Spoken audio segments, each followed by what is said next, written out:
Hello students, welcome to online teaching. We are discussing chapter 5th, Minerals and Energy Resources, Geography part. This is module 5th. In 4th we discuss about the minerals, especially non-ferrous minerals. Okay. Now we will discuss about the conservation of minerals. Conservation of minerals. You know that minerals are a very important part of the human beings. The agriculture, the industry is totally dependent on the minerals. Or you may say the machinery part, the seeds and other things, other technology that are required for agriculture and industries that are provided by the minerals. They are only nearly 1% of the earth crust, but their demand is so much that we can't sideline them. They are very important. Some of the things are there that we should conserve. You know, they are limited in number. They are limited in number. Second thing is their formation is long. You may say it takes a lot of time for their formation. If they are extinct, then it is very difficult to make them in a very short period of time. Okay. Next thing is they are non-renewable. It means they can't be renewed very easily and it takes a lot of time, and even their number is also finite, as I have told earlier. Okay. But the main thing is that we should conserve. Conservation mein what will be thing? We should use them in a proper way, in a planned way or in a proper way, so that the coming generation may not be affected. We should use them, you may say vigilantly, or you may say cautiously, so that we may not have any of the problem, so that we can use them in a planned way. Because if we use them in a systematic way, according to the things, then it will be very easy. Okay. Next thing is because the main thing is because excessive use will affect the quality and quantity both, and we are not having good technology also. We are having shortage of technology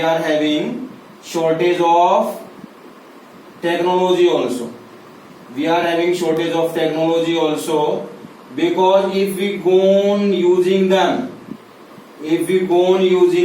then their quality and quantity will also be affected. So the quantity that we should use in a judicious way, so that the things may not be affected. And even we are having the shortage of technology, or we are lagging behind, but we should be very ready to save them for the future generation also. You may say in a sustainable way, so that the coming generation may not be affected. You have read earlier, sustainable development means the use in a planned or judicious way. In the same manner, the minerals should be used in a systematic, in a planned, or you may say in a sustainable way, so that the coming generations may not be affected. Because we know they are limited, they are finite, and they are non-renewable. So we should use them in a very good way, so that the things may not be affected. Okay. Now next thing that we will be discussing, that will be about the energy resources. Next thing that you will be discussing, that will be energy resources.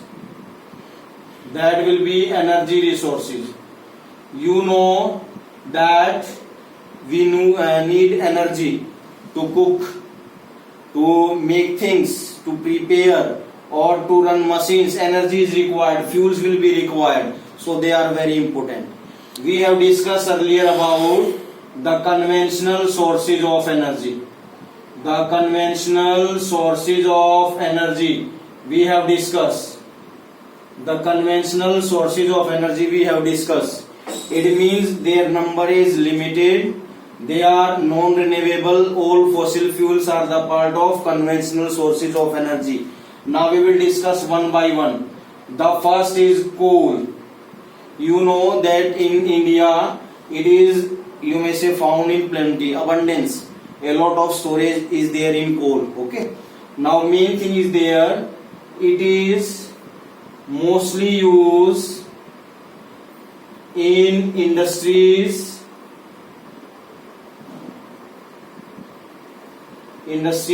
cooking fuel, in formation of electricity, that is mostly used. Okay.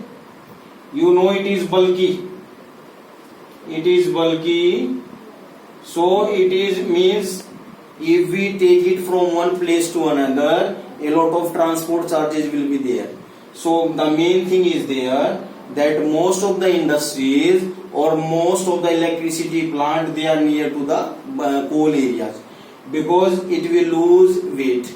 If we burn it, if we use it, then it will lose weight. So what main thing is there that we should have, we are having the industries nearby to the coal mines. Okay. Now we will discuss one by one. You know that in India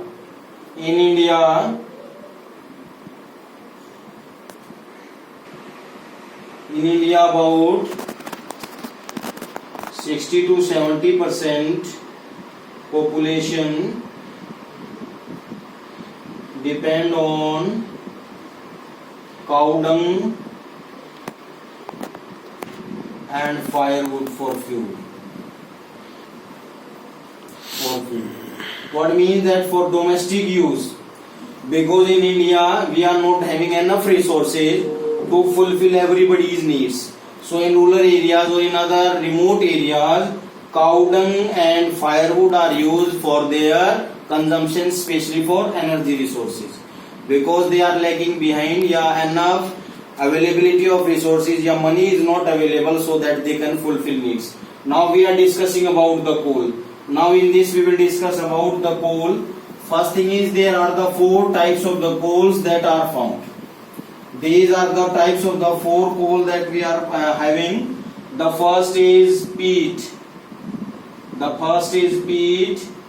Second is lignite. Third is bituminous. And fourth is anthracite. Peat is the lowest content part, you may say part of coal. It is of the least category, least quality. Anthracite is the best coal production that is found. Okay. Second is lignite. Lignite is used for electricity. It means it is used in the thermal power plants for production of electricity. Okay. In bituminous, it is used for industries. Is used in industries as a fuel. It is mostly used in industries as a fuel. Okay. So maximum is used bituminous. Anthracite, that is it is the best quality, and it is mostly used for export purposes. It is not used for our commercial purpose. It is very rare.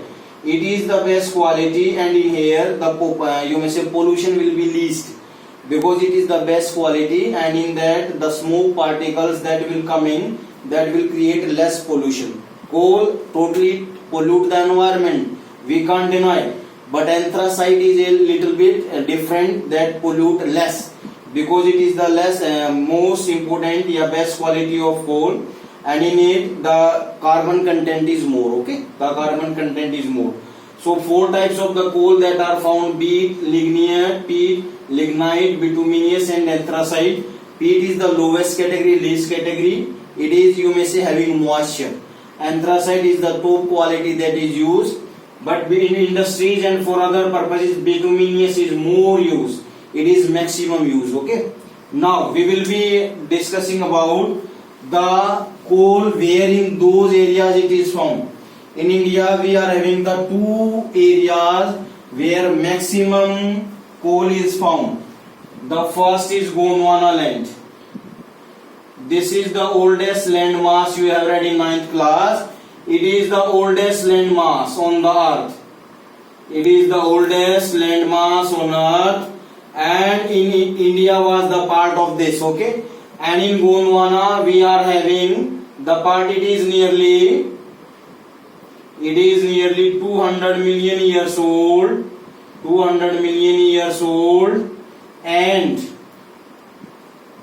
in it what is there? The nearby areas of Jharkhand, West Bengal, and even the part of Madhya Pradesh.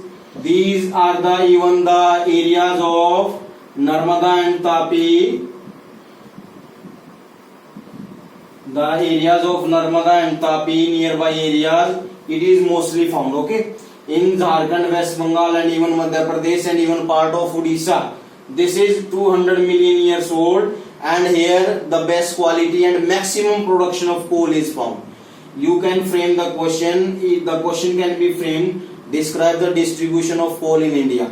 So you will write the first is Gondwana land. It is the oldest land mass, and it is nearly 200 million years old, where the maximum production of coal and the best quality of coal, even we may say, that is found there. Okay. Next, second part, that is tertiary age.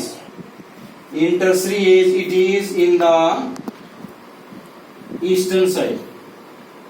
It is in the eastern side of India, especially states of Assam, Meghalaya, etc. It means this is nearly 50 years of age. It is 50 million years old. And what is that? It is new. It is a new part. It is the oldest. It is the new part. And especially in the eastern part of India, these are the few of the states, Assam, Meghalaya, and Nagaland are the areas where this type of, you may say, area where coal is found.